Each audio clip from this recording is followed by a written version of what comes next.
Assalamualaikum warahmatullahi wabarakatuh. Halo Sobat Rohis, balik lagi di ruang paling cozy, paling hangat, tapi juga paling bikin mikir. Rohis, ruang obrolan Islami Gen Z. Nah, jangan lupa jargon kita. Patah hati boleh singgah, tapi jangan sampai bikin kita hilang arah. Nah, podcast kali ini kita tuh bakal ngobrolin sebuah novel yang dalam banget. Judulnya aja tuh udah bikin dada sesek. Patah hati terindah karena Allah adalah cinta.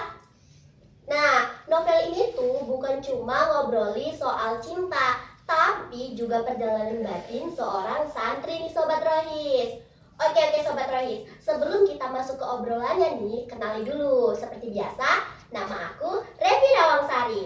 Nah, podcast kali ini aku gak sendirian. Aku ditemani sama dua narasumber yang kece-kece dan keren-keren nih Sobat Rohis. Oke Sobat Rohis, supaya kita gak kelamaan nih basa-basinya, langsung aja kita panggil narasumber pertama. Nah, narasumber pertama itu orangnya terkenal santai, ngalir. Ibaratnya gini nih Sobat Rohis, kalau misalnya ya dunia itu lagi kebakaran, dia itu masih bisa ngobrol santai bro, masih ada es teh. Yuk kita sambut Dinda. Halo Sobat Rohis, iya bener banget. Karena kalau kita panik itu nggak bikin api padam, malah tambah bikin panas. Jadi hidup kita itu santai aja kayak kipas angin. Walaupun muter-muter, tapi tetap adem pastinya. Wah, filosofi anak tongkrongan banget ya Dinda. Iya dong, Repi. Oke Sobat Rohis, narasumber pertama udah. Yang berikutnya ada narasumber kedua nih. Nah, narasumber kedua ini orangnya tuh identik dengan kacamata andalannya. Katanya nih ya Sobat Rohis, kalau dia pakai kacamata tuh, dia tuh kayak pandangannya jadi jernih. Tapi aku curiga itu tuh supaya dia makin tajam nih kalau lagi ngomentari sesuatu. Yaudah yuk, daripada lama-lama, langsung aja kita panggil narasumber kedua, Nabila. Halo Sobat Rohis, kacamata siap. Jadi seharusnya obrolan kita hari ini tuh makin fokus ya. Walau jujur aja sih, kacamata ini tuh nggak bisa bantu kalau yang luka itu bukan di mata, tapi di hati. Aduh, takut banget ya Nabila. Iya bener banget, apalagi di pesantren. Belajar agama sih iya, tapi ternyata tetap bisa jatuh cinta juga ya. Ya kan manusiawi, justru tuh letak asiknya di situ tuh. Ternyata seorang santri itu juga bisa jatuh cinta ya. Iya benar banget, namanya santri ya Sobat Rohis. Dia kan juga manusia, dia Iya, punya dia hati merasakan nurani. gitu. Benar itu Dinda. Oke Sobat Rohis, supaya kalian ini terbayang gimana sih sebenarnya cerita dari novel ini, boleh nggak kalian berdua cerita ini dari awal sampai akhir? Gimana sih sebenarnya cerita novel Patah Hati Terindah Karena Allah Cinta? Boleh banget. Oke, mungkin kita mulai dari Nabila dulu kali ya. Oke, jadi novel Patah Hati Terindah ini tuh bercerita tentang seorang santri yang dia itu hidupnya tuh sederhana, taat beribadah, dan fokusnya itu cuma buat menuntut ilmu aja Ya, gitu. paham. Jadi dari luarnya kayak hidupnya tuh lurus-lurus aja gitu kan. Tapi semua itu berubah waktu dia ngalamin hal yang paling manusiawi. Tunggu, aku bisa tebak. Pasti dia itu lagi di titik dimana dia tuh lagi mengagumi seseorang. Bener banget, jadi dia tuh jatuh cinta sama seorang santriwati nih, yang dia itu yakin banget nih santriwati ini bakal jadi jodohnya gitu. Kayak apa ya, kayak setelah melihat kayak oh ini jodoh saya Dia nih. yakin 100% gitu. Jadi bukan cinta main-main, tapi cinta yang memang dia ikat pakai doa. Masya Allah. Berarti itu dia kayak cinta pada pandangan pertama gitu kepada santriwati itu ya. Jadi dia tuh tiap malam kan bangun nih buat sholat tahajud, nangis dalam sujudnya, minta sama Allah supaya si perempuan ini tuh jadi jodohnya gitu. Menurut dia nih doa itu juga bukan cuma kayak harapan semata aja, tapi kayak benar-benar keyakinan mutlak yang dia tuh benar-benar yakin doa itu bakal dikabulin gitu sama Jadi Allah. kalau misalnya si santri ini kayak aku pengen dia si cewek ini jadi milik dia gitu kan. Jadi harus gitu. Jadi kayak dia berdoa tuh. Oke, paham banget. Kalau Dinda Kalau menurutku ya, si laki-lakinya itu terlalu polos nggak sih? maksudnya Kalau yang lain itu kan masih jaga jarak. Kalau dia tuh baru ketemu sama perempuan yang dia tuh belum tahu gitu perempuan itu aslinya gimana, latar belakangnya gimana gitu. iya. Tapi dia tuh udah malah ngasih hatinya 100% ke perempuan itu. Jadi kayak tanpa batas iya masing-masing gitu. Dia tuh udah percaya kali kalau perempuan itu jodohnya gitu. Nah, sama nih kayak sobat-sobat Rohis semuanya. Kalau zaman sekarang ya, kebanyakan nih, kalau misalnya kita udah pacaran, pasti kita tuh kayak nggak lihat latar belakangnya, dia siapa. Kalau misalnya udah jatuh cinta tuh kayak ya udah gitu ya, kayak saling tukar ini, nggak ada privasinya gitu Jadi kan. kan kalau waktu dia tahu kenyataannya kalau ternyata perempuan itu tuh dijodohkan gitu sama orang lain, rasanya Iya. kan pasti nyesel Sakit, banget iya, kayak iya. doa dia tuh nggak terkabulkan. Iya, gitu. iya. Jadi benar banget. Jadi kenyataan pahitnya nih, ternyata si perempuan itu dijodohkan sama orang lain. Nyesek banget sih. Jadi tuh dia tuh seakan-akan merasa semua doa dan harapan Iya, yang iya. dia panjatkan selama itu kayak Sia-sia gitu. iya, kayak hilang gitu dalam sekejap. Jadi tuh dia sempat kecewa nih sama takdir. Iya. Kayak ini bertanya-tanya, kenapa engkau tidak mengabulkan doa hambamu gitu. Ya dia kayak ngerasa oh seharusnya dia ini milik aku gitu, tapi kenapa nggak sama aku jadinya gitu nggak sih? Benar. Makanya kita itu nggak boleh berharap berlebihan sama Manusia. yang belum tentu itu jodoh kita. Karena itu bakal sakit banget sobat Rohi. Nah gitu tuh Sobat Rohi, sebenarnya novel Patah Hati Terindah ini kalau dari luarnya atau dari sampulnya itu tuh kayak memang ngobrolin soal percintaan, tapi sebenarnya tuh kayak sampai ke ranah iman juga loh Sobat Rohi, bener nggak? Bener banget. Bener, karena novel ini tuh nunjukin kalau santri itu juga manusia yang bisa sakit hati, bisa putus asa, bisa kecewa gitu.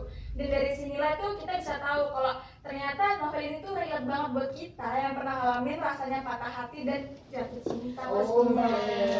Nah betul banget sih, jadi novel ini tuh ini yang buat makin dalam gitu. Jadi selain kehilangan cinta seorang manusia, Iya, dia iya. juga nemuin jalan nih buat menuju kembali ke Tuhannya gitu. Iya, paham. Dari sakit hatinya gitu ya, dia kayak nemuin gimana sih cara memperbaiki dirinya gitu mungkin. Oh, berarti kan dia itu move on-nya nggak langsung instan gitu ya, ada Ada prosesnya prosesnya kan. panjang. Karena kan ya seperti dibilang kita jatuh cinta, kalau misalnya sampai berdoa nih kan kayak udah seyakin itu, Iya, gitu. pasti nggak mungkin dong kayak langsung ya udah sih kayak Oke, lupa gitu aja nggak nggak mungkin. mungkin. Pasti kan kayak ada rasa putus asa, kecewa. Bener-bener banget. Jadi nih Sobat Rohis, dari novel Patah Hati Terindah Karena Allah Cinta ini itu kayak dapat diambil kesimpulan lah ya, bahwasannya dia tuh awalnya jatuh cinta, tapi dia tuh kemudian kayak sakit hati gitu karena ceweknya atau santriwatinya yang dia suka itu tuh kayak dijodohkan gitu. Nah dari situ dia hancur. Tapi ya balik lagi, dari situlah dia tuh menemukan bahwasannya ya cinta sejati itu ya hanya cinta kepada Allah. Bener kan? Iya, jadi dari situ tuh dia istiqomah, lebih mendekatkan diri kepada Allah gitu. Oke, jadi dapat kayak apa ya, hal baiknya gitu kan kita Iya, dapat bener. dari hal itu. Dong. Oke. Nggak lemes dong, atau mau minum dulu? Ya udah. Oke, nampaknya si Nabila udah setengah aja nih botolnya. Botolnya minum ya maksudnya, oke? Nah kita lanjut nih Sobat Rahis. Gitu. Oke, kita masuk ke pertanyaan terakhir nih. Kelebihan kekurangan atau plus minusnya nih dari novel Patah Hati Terindah ini apa sih sebenarnya? Mungkin Nabila lagi nggak sabar nih kayaknya. Iya, Ingin iya, mengungkapkan sebelum- apa ya? Iya udah, gue nyanyi aja tuh. Udah paling nggak sabar Oke, nih. oke lanjut. Kalau menurutku tuh kelebihannya mungkin di setting pesantrennya Oh, kali ya. bagus Kayak juga. kayak kita tuh merasa nyata gitu, kayak bener-bener kita tuh ada di pesantren, kita ngalamin langsung gitu. Kayak kejadiannya kayak kita ngerasa ini jadi santri atau santriwatinya Iya, gitu. benar. Oke. Terus pesan spiritual itu juga ngena ke pembaca. Maksudnya tuh kayak apa ya, kayak kita terasa banget nih kehidupannya kayak mana sih si pesantren ini Iya, gitu. Oke. benar. Nah kalau kekurangannya mungkin di beberapa bagian tuh agak bertele-tele ya, terus lambat juga. Kayak nggak cepet gitu ya penyelesaian Pokoknya itu konfliknya. muter-muter di situ aja gitu. Oh, jadi kayak harus jebret selesai gitu. Nggak jadi novelnya dong Nabila, cemana ya? Tapi dia terlalu muter-muter banget dia gitu loh. Oh, jadi kayak terlalu bertele-tele yang bertele-tele gitu. Iya. Oke. Kalau menurut Dinda nih apa? Kalau menurut aku ya itu cuman di dialognya aja sih. Kadang Maksudnya? karena dialognya itu menurut aku terlalu puitis gitu ya. Jadi buat orang yang belum pernah baca novelnya tuh apa ya? Bosan gitu. Iya, Nggak bosan. tertarik. Kayak nggak apa ya, bahasanya tuh apa ya, jarang didengar gitu Kurang mungkin. bisa memahami mungkin. Ah, Jadi oke, nggak oke. biasa aja gitu, nggak bisa. Tapi ya menurutku tuh overall sih karena novel ini tuh dia aku relate banget sih yang pernah ngalamin. Oh, Dia iya, patah iya. hati dan Oke, jatuh oke, cinta oke, gitu.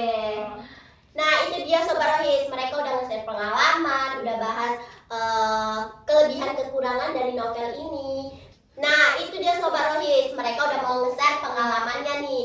Nah Nah sekarang ini kita kayak ngambil narik kesimpulannya nih ya. Kalau dari novel Patah Hati Terindah ini tuh kayak apa ya? Kita tuh dikasih pembelajaran bahwasannya kalau kita cinta terhadap manusia itu tuh kayak jangan berlebihan. Karena bener kan? Karena sakit.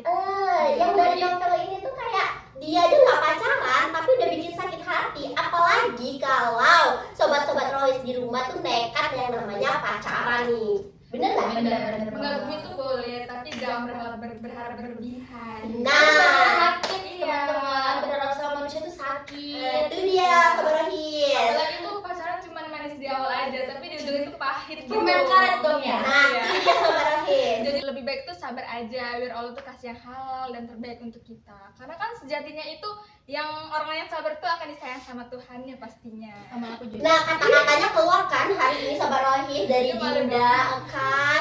Nah, jadi ya kayak Allah aja tuh udah melarang, udah ngasih batasan nih jangan dekati zina. Kalau misalnya kita udah apa ya, kalau udah zina nanti pasti pacaran. Kalau pacaran Ke hal-hal negatif. ke hal-hal yang pastinya sebagian besar memang ada dampak positifnya nih kan. Kalau misal mungkin pacaran sama ini dari motivasi kayak semangat belajar nih gara-gara ada si ceweknya, ya kan? Jadi kayak daripada pacaran tuh lebih baik komitmen aja gitu. Itu dia Sobat Rohis. Jadi ya itu, kalau gimana ya, kalau pacaran mungkin jangan dulu, tapi kalau misalnya sekedar mengagumi itu ya boleh aja. Bisa dibilang HTS lah ya. Hubungan tanpa status bahaya nih kalau apa ya, kaum Gen Z nggak sih sekarang Iya. dekatnya. Oke. Nah Sobat Rohis, jadi intinya tuh kayak kalau Sobat Rohis nih bener-bener cinta sama seseorang, yang bener-bener cinta kayak ya cinta sejati. Ya cinta itu kita apa ya, kirimkan lewat doa, jaga perasaan Sobat Rohisnya. Jalur langit lah ya. Iya kayak Contohnya. doa di sepertiga malam lebih kayak ampuh gitu ibaratnya, kayak yang si santri-santri tadi. Tapi ternyata nggak jodoh kan? Ya mungkin itu memang jalannya, mana tahu nanti kalau entah Nabila yang berdoa atau Aduh. dia nanti Jangan banget tiba-tiba gitu. ya kan. Nah itu dia Sobat Rohis. Jadi intinya tuh Revi mau ngingetin kalau misalnya ya udah, kalau misalnya ngagumi aja. Kalau kita bener-bener cinta ya itu tadi, cintanya yang kita lakukan itu ya diikat pakai yang hal yang halal lah gitu, kayak tunangan gitu kan udah ada perantaranya nih, ibaratnya kan nggak langsung pacaran, karena kalau pacaran dong. iya taruh Dia kan dia santri gitu. iya benar-benar taruh namanya ya. Nah Sobat Rohis, sebelum kita bener-bener nutup nih, aku mau ngasih jargon nih sama Sobat Rohis, sama kalian berdua. Nanti ikuti ya kalau misalnya Revi ngomong. Kalau nanti Revi ngomong galau sesaat, ikhlas selamanya, nanti Revi hitung bareng-bareng, oke? Nanti kita ngadep ke Sobat Rohis ya. 1, 2, 3. Galau sesaat, ikhlas selamanya. Oke. Nah Sobat Rohis, mungkin itu aja. Tunggu. Tapi aku ada pantun nih untuk Sobat Rohis di rumah. Kalian ikut juga ya pantunnya. Ya nanti Sobat Rohis sama teman-teman narasumber kita kali ini bakal ngomongnya tuh sesuai gitu, karena kita tuh ada di tanah Melayu. Oke. Patah hati rasanya pedih. Sesuai. Air mata jatuh perlahan. Sesuai. Yang tidak pacaran aja bikin sakit hati, apalagi kalau sobat-sobat Rohis pada nekat pacaran. Aduh. Oke Sobat Rohis, mungkin segitu aja obrolan kita di episode kali ini. Semoga Sobat Rohis nih bisa ngambil hal baiknya dan tinggalkan lah ya hal buruknya. Kayak tadi kita udah bahas-bahas HTS-an, ya kan, kayak hubungan tanpa status, kayak Gen Z banget gak sih? Tuh ditinggalin Sahabat Rohis, karena kayak ya kalau misalnya udah niat banget ya ta'aruf ya. Tadi kan mungkin disebutkan sama Dinda kalau misalnya benar-benar cinta ya ta'aruf gitu. Tapi nunggu umurnya sesuai sama cukup, oke? Yaudah, mungkin segitu aja Sobat Rohis. Obrolan kita di episode kali ini. Mohon maaf nih kalau misalnya kita ada salah gitu kan ngomongnya. Dan untuk Dinda sama Nabila, makasih nih udah share pengalamannya, udah cerita-cerita nih kan, kayak udah mengganggu lah istilah waktunya. Enggak ya. Oke, senang karena bisa share pengalaman sama Sobat Rohis. Oke, bye-bye Sobat Rohis, sampai ketemu lagi di episode berikutnya. Wassalamualaikum warahmatullahi wabarakatuh. Bye-bye Sobat Rohis. Ngobrol. Jadi ini gitu ya. Oke.